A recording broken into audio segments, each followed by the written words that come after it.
આ વર્ષે બજાર થોડીક મંદી હતી, બરાબર છે, પણ ધીમે ધીમે ગણતરીના દિવસોમાં દિવાળી આવે છે એટલા માટે થોડુંક કસ્ટમરની ભીડ દેખાઈ રહી છે બજારમાં.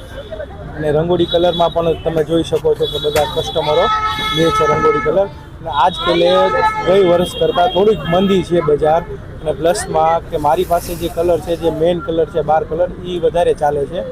અને જે ઇંગ્લિશ કલર છે એ રેગ્યુલર બહુ ઓછા ચાલે છે. અને વધારે મારી પાસે બધા રેડિયમ કલર નવા છે, અવનવા. ગત વર્ષે આપણે 20 રૂપિયા જ રાખેલ હતો, બરાબર છે. ને આ વર્ષે પણ ભાવ વધારો હોવા છતાં પણ અમે રિટેલ ભાવે હોલસેલ ભાવે અમે રિટેલ કસ્ટમરને સેલ કરતા હોઈએ છીએ. એટલે 20 રૂપિયા અમે પર કેજી એ વેચીએ છીએ. આ વર્ષે હવે બજારમાં ગરાગી બતાવી રહી છે ધીરે ધીરે. નવા કલર છે, પિંક, પિસ્તા, ઓરેન્જ છે, રેડિયમ બ્લુ છે, પછી ડાર્ક બ્લુ આવે એ છે, બધા છે અલગ અલગ.